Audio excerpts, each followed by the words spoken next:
Back once again for the renegade master. Back once again for the renegade master. Back once again for the renegade master. Back once again for the renegade master. Back once again for the renegade master. Hello my renegades, and we are back. And what are we back into? We are back into the Ultimatum, Marry or Move On season 2, and we are on episode 5. So as it starts off, oh no, actually before I start, as I always do, please hit that subscribe button. Please hit that notification button when you know I'm back on and doing videos. You all thought I forgot them for a minute, didn't you? No, I will remember that part. But anyway, because I want to rush into it and start talking to you about it and breaking it all down. So we get on to Roxanne and Alex have now meeting Roxanne's parents. And Roxanne's father is like very gung-ho in regards to the questions that he asked, because his daughter is his daughter at the end of the day. And Alex, for me, was stumbling and stuttering through those questions that were being asked of him at the end of the day. And I'm not too sure if when they were both talking to the parents, whether they were trying to convince the parents or themselves in regards to how their relationship at the moment is working out, because I don't see it. I just don't see it. And as I said, there's a weird vibe that I'm getting from Alex anyway. He's just uninterested in everything. There's just this weird little vibe that I'm getting from Alex. Anyway, it goes on to Trey and Ryan. So it was in this episode where Trey gets to meet Ryan's brother and his partner, and their conversation just flowed. Like, I couldn't say anything more in regards to their conversation, just flowed.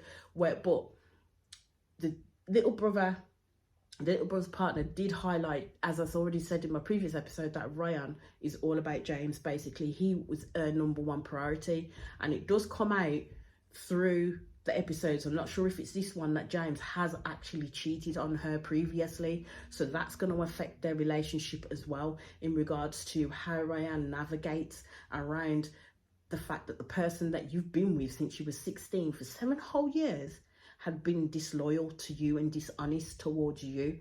And I will always ask the question is, after 7 years, why has this man not popped the question?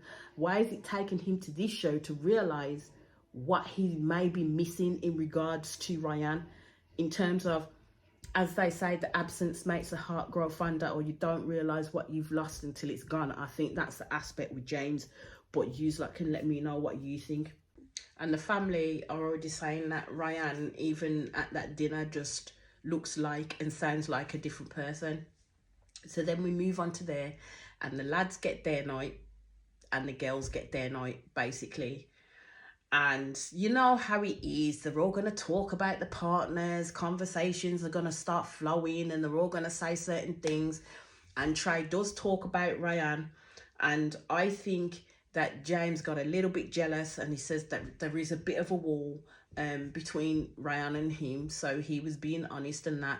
But what got my goat is the fact that he turned around and said to Trey that he made it look like Rhea wants to have sex with him, and that was further from the truth. And I thought, my dude, what are you lying for? Why in the hell are you lying in this man's face? It's because you really getting upset at the fact that Trey is literally gushing over Ryan, and you don't want no other man to gush over him. So you decided that you were going to throw a spanner in the works between Trey and Rhea by turning around and throwing up Rhea's name, saying that she wanted to have sex with you, when she did not say that in the slightest. Now that is a lie. A full-on lie, and I really can't stand people that lie, because there was no reason for him to lie about that at the end of the day. So then Trey counteracted back and said, well, actually, Rhea's called me basically upset in regards to what's happening in the experiment for her, and has basically said that she believes that James thinks that she wants to have sex with him, when that's further from the truth. And it is further from the truth. But my thing with Trey is he isn't steadfast in defending his woman. He really is not steadfast in defending his woman. He doesn't turn around and say that's a lie, and you know it's a lie, because Rhea would not have said that. Rhea would not be going into the experiment thinking she's going to open her legs for someone. At the end of the day, no matter how flirty you can be with her, she was not thinking that. At the end of the day, when you're talking about intimacy with someone, it doesn't necessarily have to lead to sex. That's the conversation Trey should have been having with James, but he did not have that conversation with him, and it annoyed me no end, because it's kind of like when we go back to the bar scene where Lisa hit Brian, and before that there was a culmination of factors where Lisa was getting very irate and saying some disgusting things about Rhea. Now I know that man overheard the shit that she would have said about his girl, and not once did he step in to defend her. Not once. Even when she went over there to interrupt the conversation between Brian and Rhea, not once did Trey, as I already said in other episodes, get up and do anything in any way, shape or form to try and support his girl through that process. Not a damn thing. So it should not surprise me that he would not defend her in this sense against James's onslaught of lies. So it flips over into the girls' night, and Roxanne is literally gushing about Alex. Roxanne's gushing about Alex. Kat looks hella uncomfortable in that scenario. And I think Kat just kind of sinks back into herself, doesn't make herself too known, because Roxanne is very one of those personable people. She's very out there. And I just felt that Roxanne was dismissing Kat quite a bit. So it went back to the guys, and they were talking, and Alex was literally talking about Roxanne and basically saying that she's a strong-willed person and tiring at times, but he held her accountable in terms of turning off her work emotions, because he could see that she was starting to deal with him the way that she more than likely would have dealt with Antonio. And things kind of went off from there in terms of the discussions around Roxanne and the discussions that Alex was having with Antonio. So Alex was basically saying that he believed that he was quite a selfish person, was actually looking inward in regards to things that he could change with Roxanne and where he wanted to be in his stead in order to make sure that he could make a fulfilling partner or husband or whatever it may be for Roxanne at the end of the day. And when James started talking about the situation in regards to the intimacy and Rhea wanted to hold a hand or a hug or not, that Alex was quite forefront in that conversation and basically saying that's all that Rhea was asking for, was a hug or hand holding. It shouldn't have been such an issue for James to do that at the end of the day. Basically, Alex was saying that he has progressed himself to a decision, but he was quite tight-lipped. He really wouldn't answer any questions.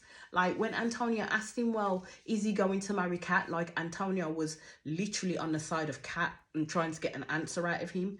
And he basically wouldn't say whether he would marry Kat or not and wouldn't answer direct questions. And this is where kind of an issue came in during that night. So then it flips back to the girls' night. And basically Rhea was telling the girls about James and how he's behaving and stuff like that.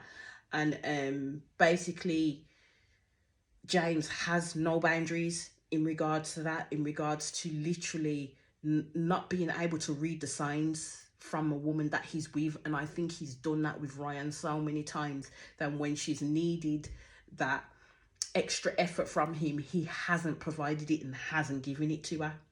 So basically Ryan was saying that when they did talk about marriage and it had been 7 years for him to propose, he would always throw up excuses like he had school, like he had work, like he had X, Y, and Z. And I'm like, that just meets the point that this man don't want to marry you. Like, seriously, doesn't want to marry you. Because if I'm with you for 7 years and I'm asking you and asking you and asking you, let's get married, when are we going to get married? When are you going to pop the question? Why bother? Like, seriously, why bother? Because obviously that man really don't see himself at this point marrying you, although it's been 7 years down the line. So my question would be is, when does enough become enough? When are you going to actually fish your cut bait at the end of the day and dead that relationship in the water? Or do you keep going on basically waiting this guy out. It's been 7 years. How much more can you wait at the end of the day? Because age doesn't drop, it gets higher. And I hope for Ryan's sake that she's able to come out on top in regards to this situation. So then again, it flips back to the boys' side, and basically all I can say is James was bagging Rhea left, right, and centre, and I'm like, this man has just no cause to do this to this man. Like, seriously, has just no cause to do this to Rhea, nor to try at the end of the day, because he's not a nice person. James is not a very nice person either. I don't think Alex is very nice, but James is not a very nice person either. I just don't see how Ryan stayed with him for 7 flipping years at the end of the day. And then basically was going on about how Ryan's not his first love. He did have a first love. And I'm thinking, okay, is it that's making you believe that you cannot marry this girl because there is someone there that was your first love, and maybe this person is stuck on your mind consistently? And if that's the case, why have you not discussed this shit with Ryan? Why have you not? He's basically saying that he needs to let her know something that he's held in for so long. And I'm like, oh, what is this? What has happened? What has this man done? Has he done something? Has he got someone pregnant? That's the only thing I can think of, you know. Either that or something's happened to him. So basically, he needed to process his feelings for Ryan and how he feels about Ryan. But then I'm kind of like, you need to have this discussion with her. Stop closing yourself off from having these discussions with the person that you've been with for 7 whole freaking years. It's about time, after all that time, if you've got something serious that is holding you back from actually living and going forward in living your whole life experience with this person, then you need to open your mouth. You need to be able to give her the opportunity to have the choice as to whether she's going to stay there with you or literally walk away. You need to give her that opportunity, because she's working towards something that she really wants, and you're not giving her the opportunity in not being open and honest with her.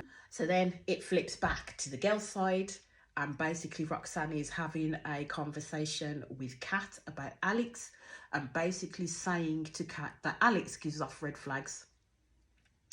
I agree with that statement. Alex gives off serious red flags.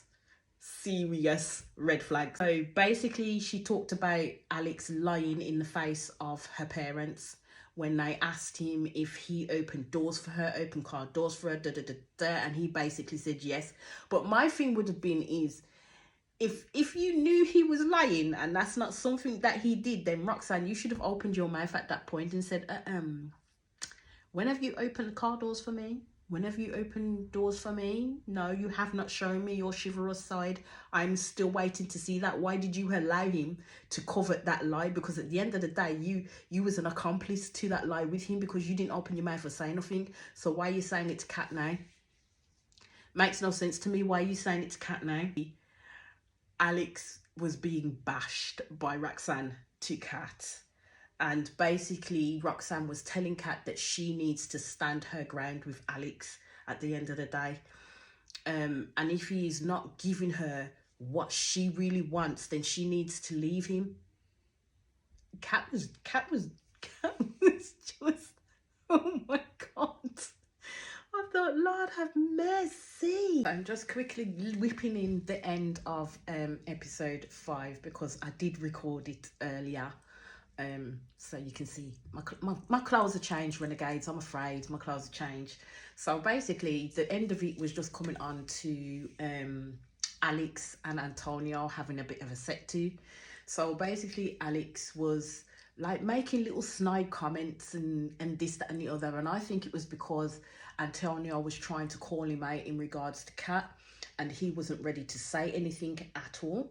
So he felt pushed into a corner. That's how I'm seeing it. So then he kind of turned around and said that he wanted, he started to make little various comments about Roxanne and how Roxanne is. And basically Antonio sat him down and says, look, if you're gonna say it, just let me have it. Just say what you need to say. Now my thing is if you are not ready to hear something bad about yourself that you may believe is said by someone else, please don't ask a person to tell them what to think and what they need to say, because Alex told you Roxanne sees him as her personal whipping boy. So Antonio got pissed and was asking Alex to explain. So basically, Alex was ad-libbing and saying that Roxanne thinks you're a loser. Antonio calls BS and he calls Alex out on exactly what he said. And Alex is basically saying to him that she does not respect you. And the truth of it is Roxanne does not respect Antonio. Like, seriously does not respect Antonio in the slightest, about the things that she says about him and how she behaves with him. It doesn't show that she honestly respects this man. But anyway, that's where the episode ends, them two having a go. And then we'll quickly get on to the next episodes, because I want to get this on, because I know that all the other episodes are now up and I'm in the middle of getting to the reunion, and I want to get that out to all of you. So as I always say, please hit the subscribe button, hit that notification button, so when you know I am back on and doing videos, and I'll speak to you all again soon. Peace out.